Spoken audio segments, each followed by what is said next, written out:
awesome. Okay. Here, Alex, Bishna, and then Chris. You want to do like one quick liner of what we do, and also like how many years have you been in like the industry itself? Alex, you want to start off first? Sure. It's great to be here. Thanks for having me here. I'm a local, born and raised New Yorker. I grew up in Brooklyn. I went to PS 346 in the Ape Stark, and grew up in a small studio apartment with my whole family for about 12 years. Moved to Long Island, and then I went to MIT for college, and then I went to Goldman Sachs where I spent 31 years. And then about 5 months ago, I started with the Carlyle Group, which is a large private equity and private credit firm that's been around for about 40 years. Hi everyone, I'm Bichna Nguyen. I was not born in New York, but I've been in New York since I was 5, grew up here PS 117 in Queens.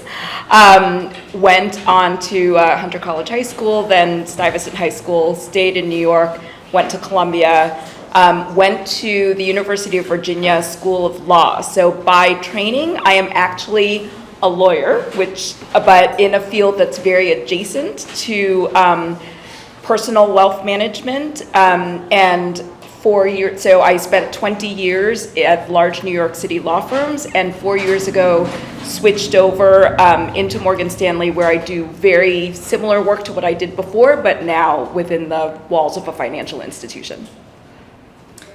Hello, I'm Chris Paik.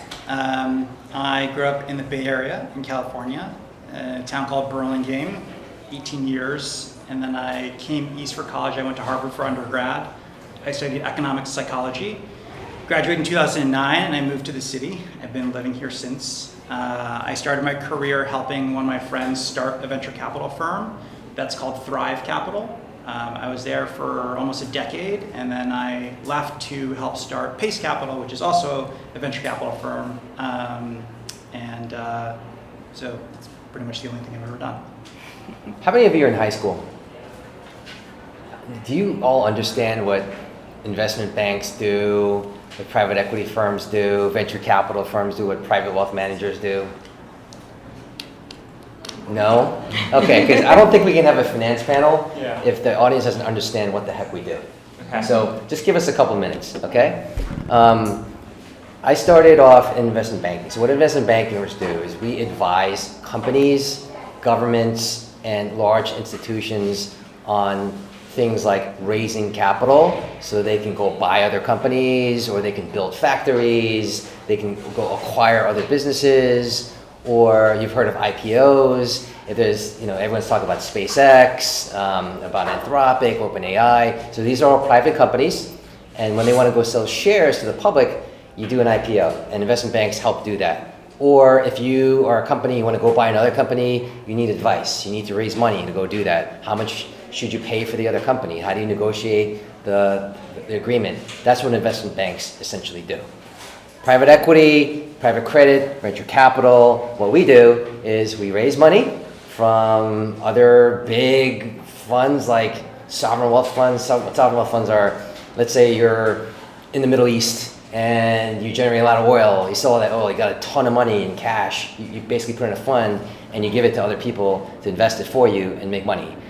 So we raise money from big institutions like that, from very, very rich people, and we put it in a fund, and then we go invest in other companies. In private equity, you go buy a company, and then you essentially sell it to another company or take it public, and that's how you make your money.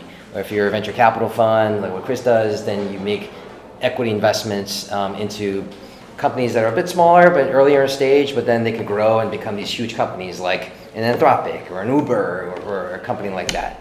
And private wealth managers, very smart people who know how to invest money to make money for their clients, basically. If you're a rich So the people who, once you have all of these private companies that are now selling shares, the founders, so think Elon Musk, very wealthy. He will want to invest all of the money he's about to make. He's got a ton of cash. He's got a ton of cash. He's going to want to invest it. That's what private wealth managers tend to do. And all of these, the fundraising, the asset gathering, in the United States, we have very stringent rules around all of these things, both to inform the public about the risks of the investments, that they might be the shares and what happens there.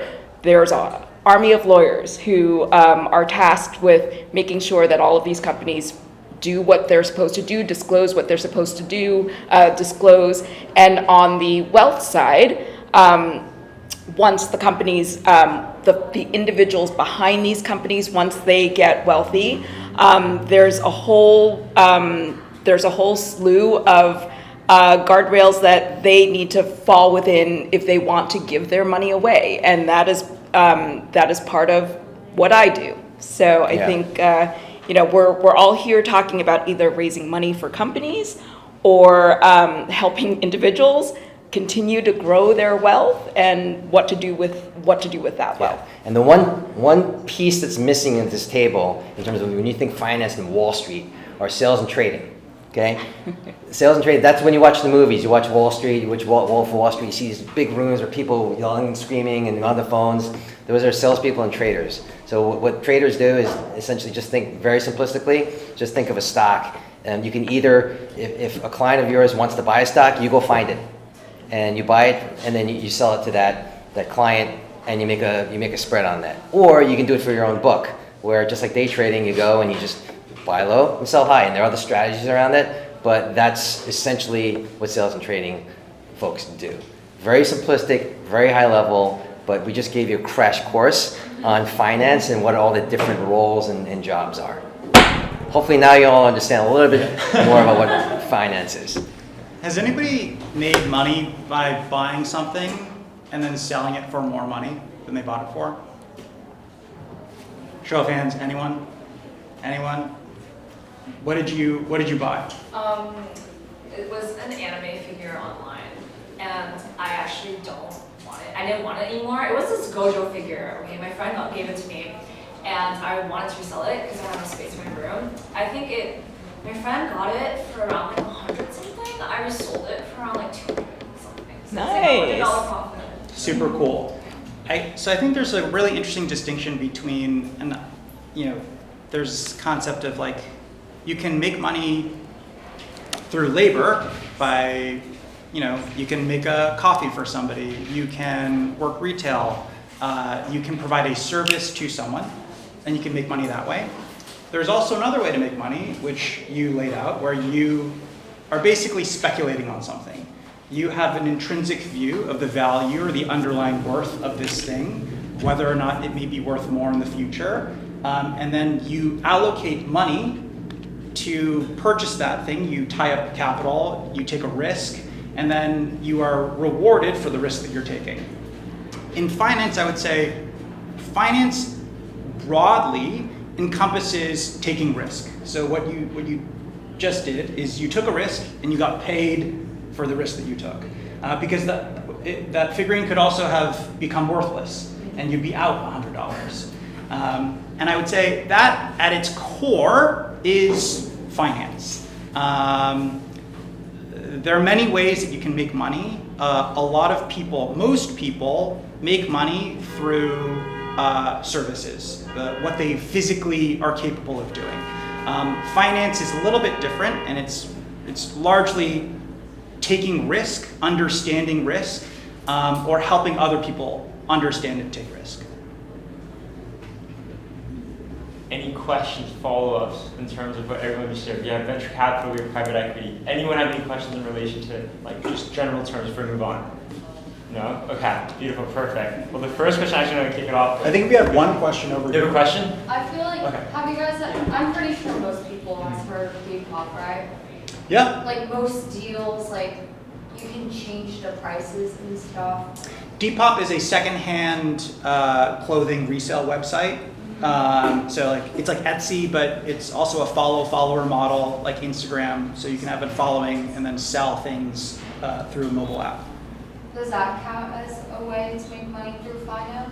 Sure. I mean, if you think about it, you're taking a risk. You're allocating money to buy an asset, and then you're reselling that asset for hopefully a higher price. Yeah, that's absolutely. That is a microcosm of like putting money to work. That's sort of the crux of capitalism. In the same way that we can make money by going out to work. If you have money imagine like they're like dollar bills that you can send out to work for you. And like they go out into the world and they make money for you and they come back with more money than you sent out. That's like the core concept of capitalism. Which is like, it's a really strange concept, honestly, to really wrap your head around, but yes, that absolutely is. Follow-ups? Okay. Well, we're going to transition really quickly over one of the questions that we wanted to ask from across the board, because we have, quite honestly, there's a slew of VC, private equity again. What would you guys say is one skill you wish to learn at your first job? So I'm guessing people are applying for internships, looking into roles. What would you guys say is that one role or one skill set you wish you learned earlier, pretty much? And anyone can start off. I'll start off. One of my first jobs that wasn't for my parents was when I was in college. I was a work-study student.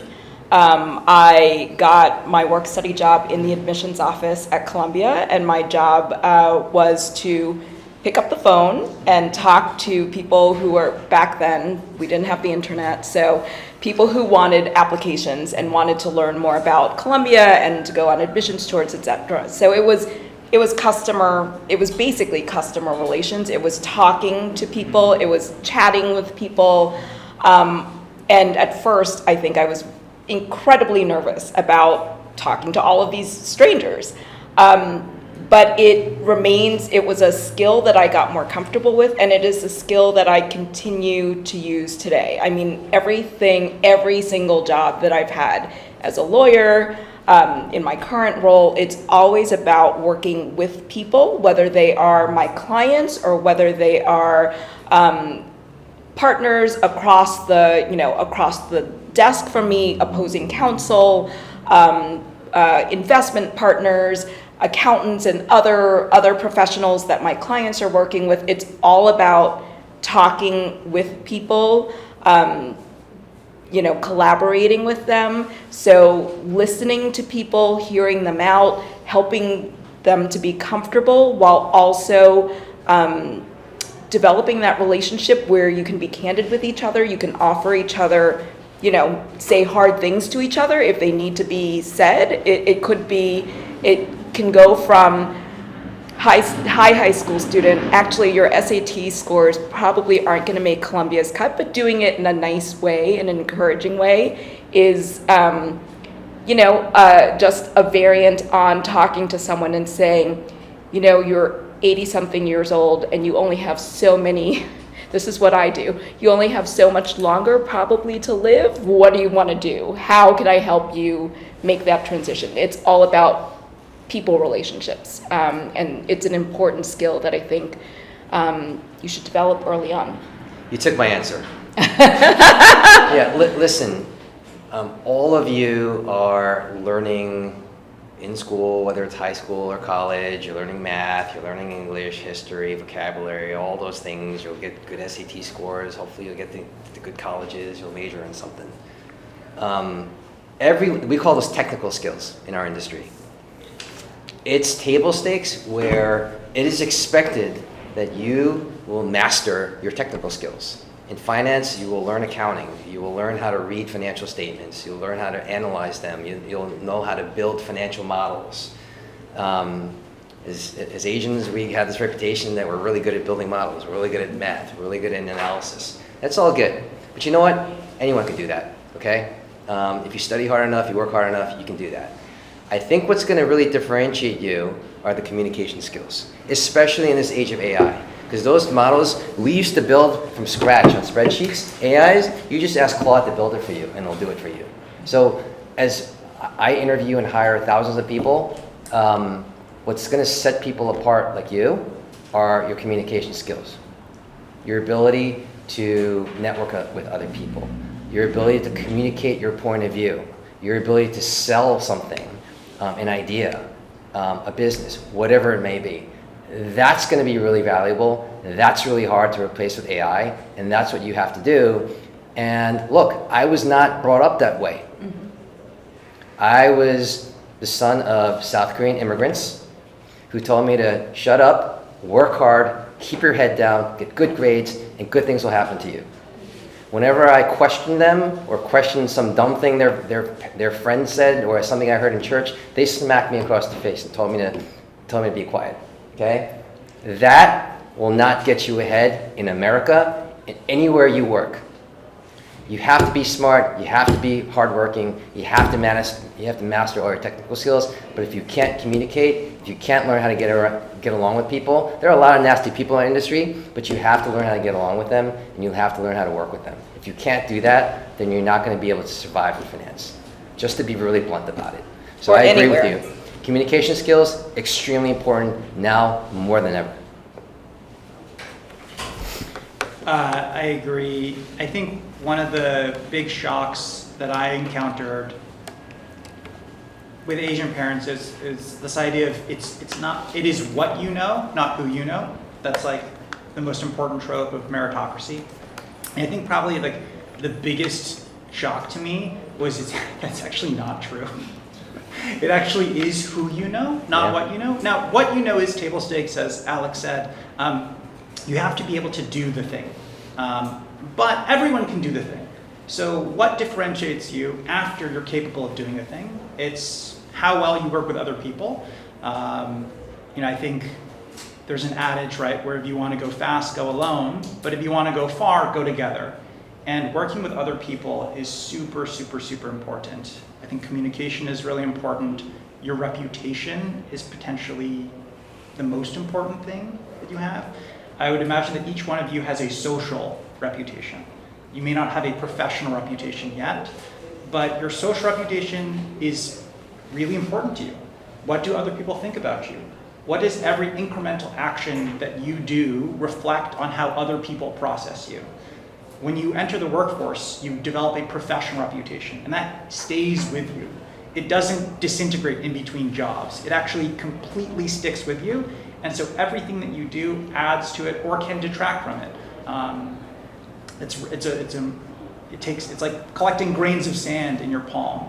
It takes a really long time, and like one thing can sort of just make it all go away. I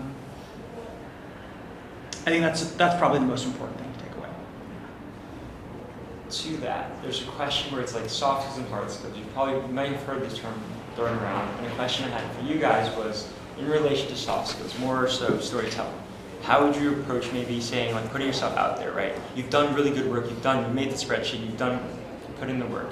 How would you storytell and show, like, this is my value, this is my worth, and put yourself up for something like a promotion, for an internship? How would you approach that in terms of storytelling?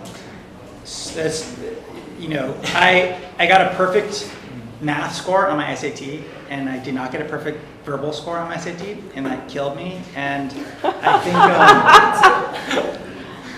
and like it's so stereotypical. I think to be stronger at quantitative skills than qualitative skills. But to Aaron's point, like storytelling is super, super, super important. Riz is super important. Like the ability to integrate with other people seamlessly to convince someone of something. That salesmanship is critical in being able to communicate well and for other people to give you the benefit of the doubt. For better, for worse, I think if you're a minority in this country and you walk into a room, there are a lot of people in that room that aren't going to give you the benefit of the doubt. And so you kind of have to ensure that they will. And part of that is being able to communicate effectively and translate the inner quality that exists, that your parents know exists, that your friends know exist, and reduce the asymmetry of information between a stranger who doesn't know how great you are and how great you are inside. And I think a lot of that is developing self-confidence, being comfortable with who you are, communicating to other people who you are, what's valuable, what's worthy about you, and understanding what makes you great, and maybe also what your biggest challenges are.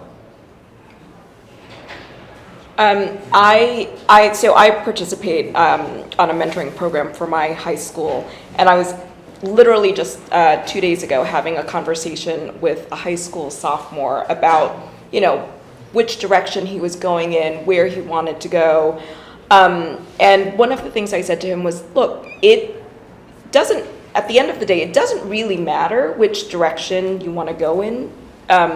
It's, you know innately, and storytelling doesn't have to be a super complicated thing. You know why you are drawn toward certain things and not toward other things. That's sort of your North Star. I think every one of us has a natural inclination to pursue the things that we are most interested in.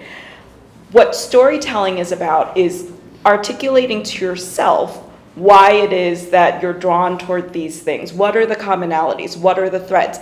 And granted, sometimes there's this, you might be generally leaning in this direction, and then you have like just a random interest in something else, which makes you quirky. But there's probably something that is similar in that, either that's similar to everything else that you're interested in, or maybe it's so completely different that it's there to give you balance from all of these other things. Whatever it is, you know what it is.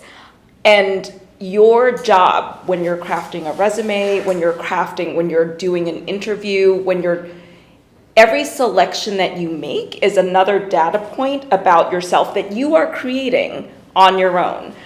It's not always evident looking at your CV or looking at your resume or looking at your transcript what that is, but you know what it is, and it's your job simply to articulate that.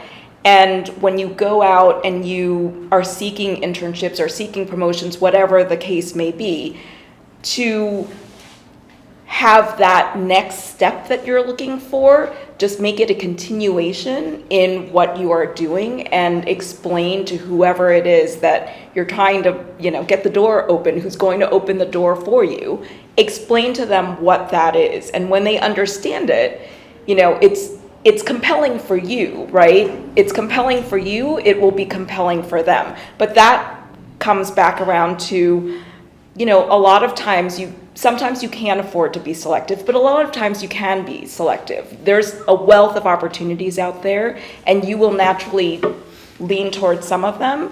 You can be selective about that, and that will create a more compelling narrative. And just trust in your instinct. Go for the things that you actually want, not the things that are just sort of, they're there, right? And the more you lean into that, the stronger your narrative will be, the stronger your brand will be, the stronger your reputation will be long term. And you'd be surprised. You are more consistent than you are. And it's just, I think, an exercise of thinking that through, being self-reflective, and being able to say what that is. Alex, any comments? They mean all the right points. You got a lot of questions. Let's keep going. Keep running through them. What's the biggest risk you think you've taken throughout your whole career? Nice, you take this. Well, gosh, we don't have enough time. We'll keep it short. But look, to Chris's point, just like what we do as a career, which is to take risk, in order to get ahead in your career, you have to learn how to take calculated risks as well. I'll give you a perfect example of a time where I stuck my neck out. I was, again, just trying to get noticed by senior management when I was at Goldman Sachs. I also was trying to win an IPO. The company was called Lululemon. Okay? We were competing to win the IPO of Lululemon. And I was thinking to myself, how do we differentiate ourselves? Everyone who went in to go pitch that company for the IPO, they literally went one right after another, like every 2 hours. And everyone went in, dressed like this. I thought, wait, this is a yoga apparel company. Okay? We should go in all dressed up in Lululemon gear. That doesn't sound so crazy right now, but back then, that was pretty crazy. Okay? And then, because it was such an important IPO, I asked our head of investment banking at Goldman, who's now the CEO of Goldman Sachs, to come to this pitch because we wanted to show the company how important this was to us. I didn't want him to come in a suit while the rest of us were wearing Lululemon gear. I took a risk by asking him to put on the Lululemon gear. He had never heard of this company before. All he heard was yoga. He's like, are you kidding me? But luckily they had tracksuits. Bought a tracksuit on my own nickel. It was expensive. We all met at a hotel across the street from the company. I gave it to him. He went to the bathroom. I didn't know how he was going to react. He came out and he's wearing this. Like, you know what? This is nice. I like this. This is great. So I was thinking, okay, now I get to keep my job, but now we have to win, or else I'm going to lose my job because we're going to lose, and he's wearing an IPO. He's wearing a yoga suit. I'm definitely going to lose my job. But then, as we're walking to the building, the other bank that we're competing against comes walking out. They're all wearing suits, and they look at us, and they immediately knew they lost. We did the pitch. We won. Goldman Sachs took Lululemon public. That was just an example of a risk that I took because I thought that would help us win, but it also would help me get noticed because he always tells that story about how just you have to sometimes use real out-of-the-box thinking and creativity in order to just get noticed. And that really helped me also just start my own relationship with someone very, very senior at Goldman Sachs who essentially became a mentor to me as I grew throughout my career. That's an impressive story. Wow. Okay. Any questions from talking about Alex's story and his relationship, storytelling, self-confidence? We're going to open it up to questions really briefly because we quite honestly are tight on time. Does anyone have any questions they want to toss out for the time being? If not, we're going to continue straight on rapid firing off. Go ahead. I was wondering, so as an Asian woman who's like a minority in the field in both ways of like being Asian and being a woman, how do you find yourself able to share your story that you describe? Like how do you find yourself being able to speak up in these like environments that are like so professional as a minority in the field? You just have to. I mean, it's all a part of. We talked before about how having the skill set is like, that's just a given. It has to be a given. But that's part of it is I am confident speaking up when I know my stuff. When I don't, I study super duper, I study up a ton in order to have something to say. And then I think when you go in there, I mean, it's changed a lot, but early in my career, I oftentimes was literally the only woman in a boardroom. And, I know what my job is. I know what my function is. I know what my skills are. I know that I know how to do what I'm there to do. And you just got to go and do it, right? Like, I think at some point you just have to go and do it, and you have to get over that inner fear. And it takes practice. I tell people a lot. So in the law firms that I've worked at over time, I've been involved in affinity groups, and one of the things that I do oftentimes find, and we took this head on, was Asian Americans we're not always good at that. We're not always good at the small talk. And so I talk to people about death and taxes, very unpleasant stuff. And seriously, very unpleasant stuff. And it has to be lighthearted and there's small talk. And the more you practice it, the more comfortable it becomes. And the more it's just part of, it's part of what you do. And one of the things that I've talked to juniors about is one of your jobs as you get older is probably going to be to open up like a Zoom meeting, to open up a conference call, to sort of make sure everyone's in line and to be the host of that. There are going to be people coming in, and you're going to be waiting a few minutes until everyone comes in. You can either be silent in doing that, or you can get over your fear and just ask about the weather, ask about people's travel. There's a holiday coming up. Take that initiative and develop that rapport. Sometimes it's just, no one likes the awkward silence, and you can either be part of that awkward silence or start to fill that in and then actually develop a relationship with people. And I think sometimes you just gotta, gear yourself up and just go and do it. Go do it, heck yeah. Awesome. What would you say is the one question you wished more people asked you then? from now all the way to the start of your career, what's a question that you think, quite honestly, more people ask you from, just in general, could be anything? Bit loaded question there, but. Are you doing, is what you're doing giving you enough joy? Because a lot of us do things because we have to, because we have to make money, or we're trying to achieve some status, we're getting pressured by our parents, whatever it may be. But ultimately, I think what you do has to give you joy. Because if it doesn't, then I truly believe, and I've lived this, and I've seen it happen to other people. If you don't have joy in what you do, then I truly believe you will never be exceptional at it. Because you won't work that extra hour. You won't ask that extra question.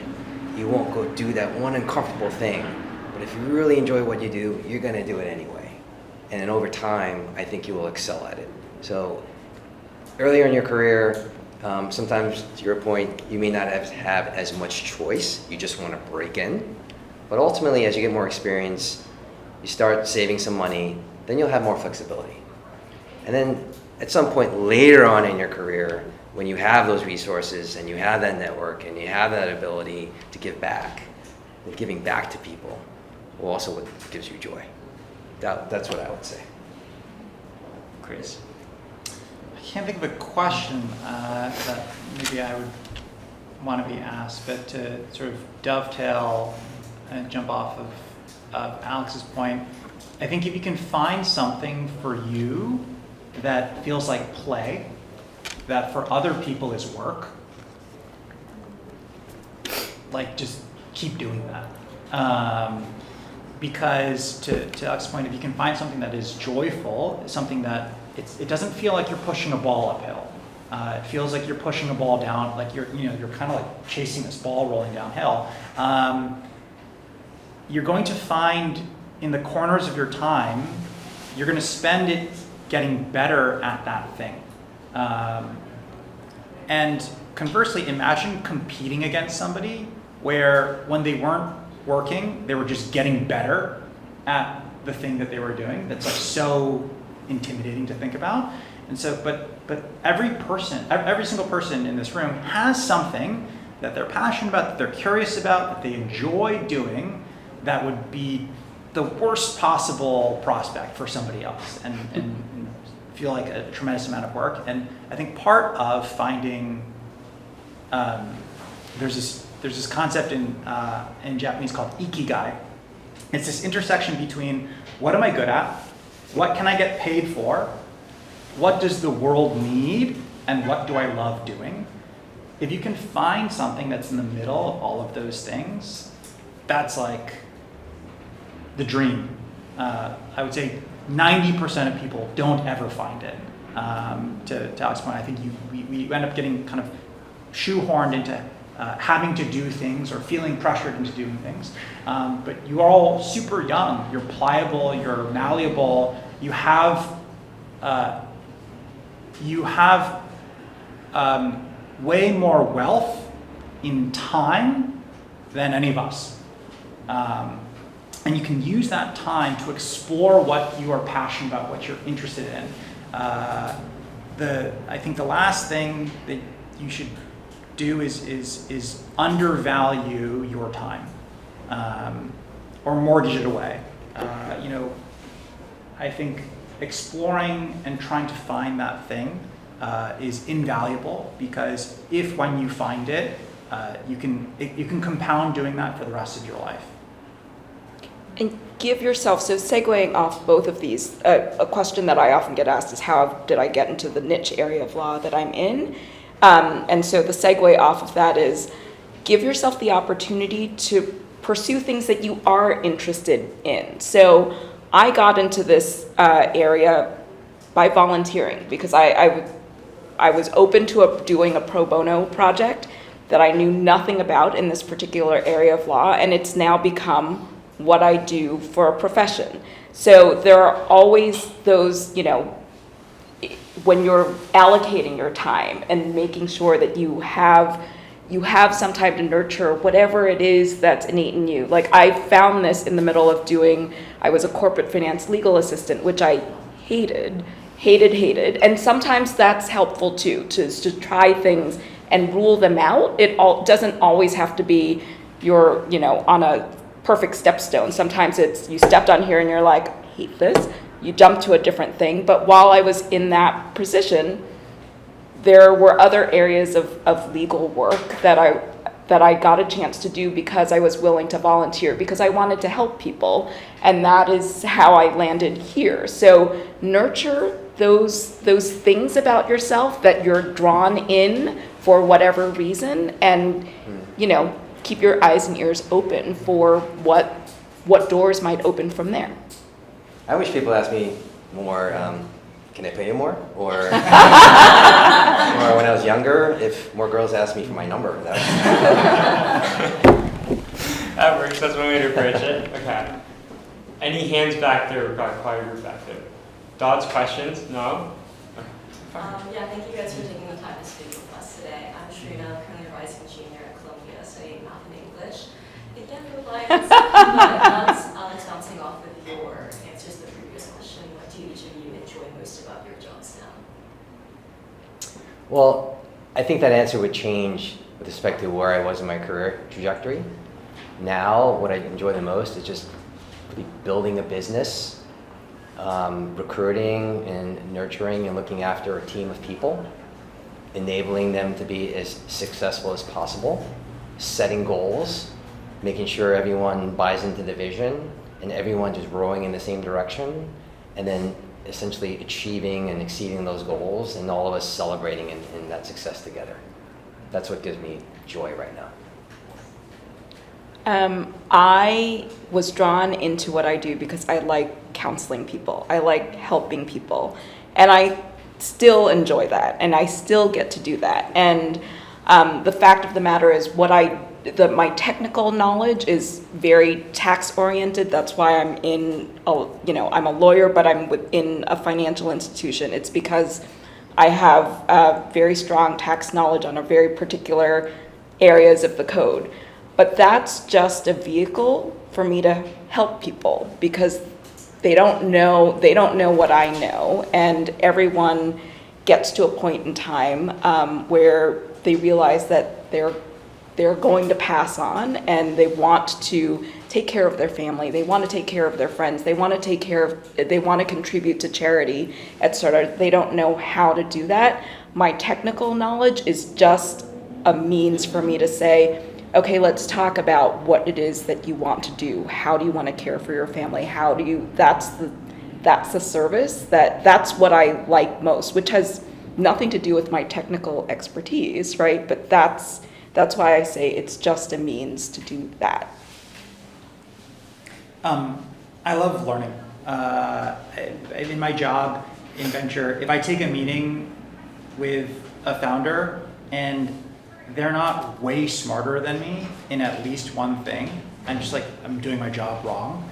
And so I just get to learn a tremendous amount. It's really, really, really fun. I think I've always been a curious person. I didn't know that being curious could be a profession. And I feel very lucky to be able to learn as much as I do. Thank you guys. Another question? Nice, thanks. Anyone from the left side? No? Okay. So a lot of this is touching upon hearing joy, happiness. How have you found in your whole career joy in each and every single role?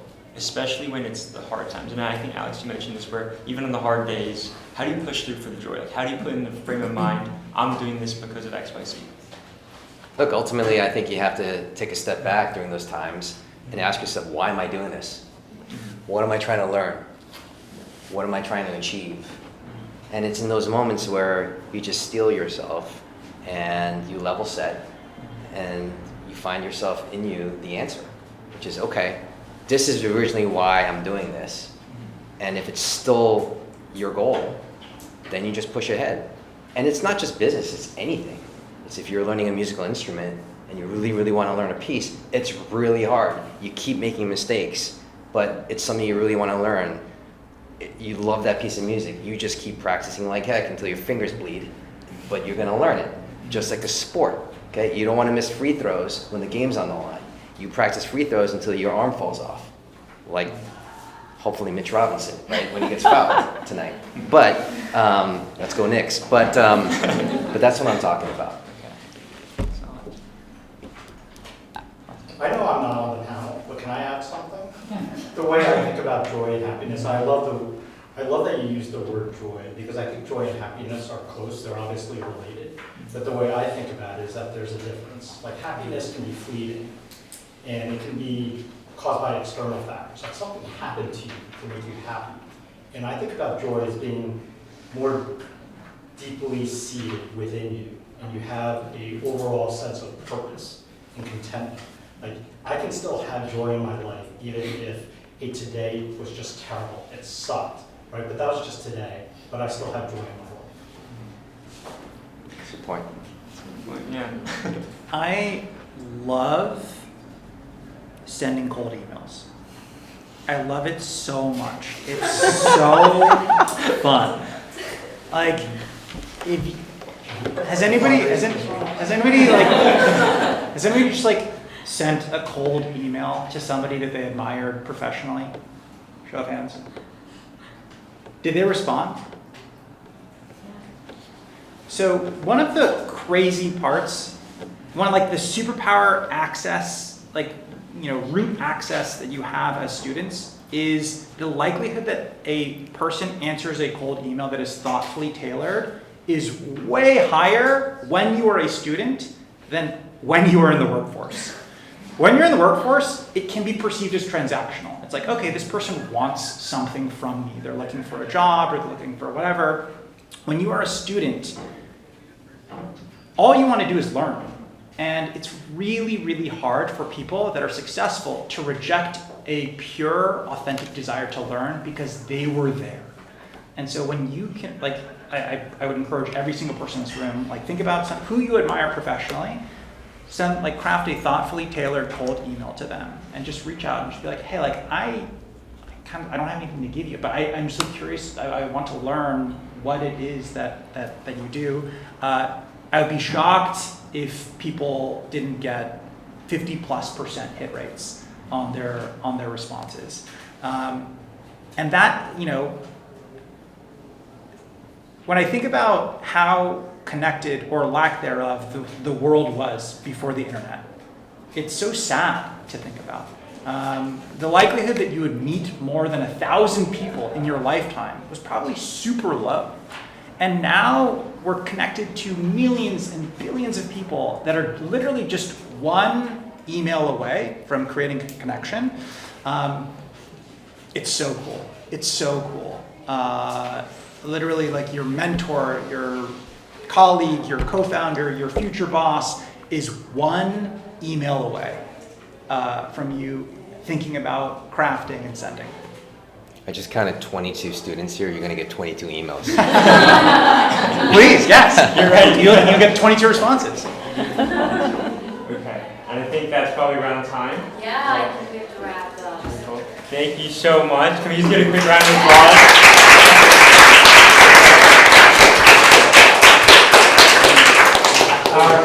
Can I just interject, not to steal your thunder, but I just wanted to say that I want to thank you for spending time with you. I'm also in the industry, so I know how busy their schedules are, and also how important and influential and how much success you all have achieved in your careers. And Chris, you said, like, hey, find someone who you professionally admire. That's Alex for me, and you achieved considerable success at a young age. And just by way of example, Alex, before he left Goldman, was one of the most senior Asian Americans, and not the most senior Asian Americans at Goldman.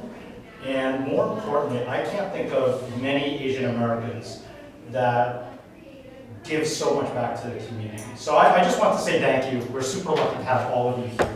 So thank you. Thank you.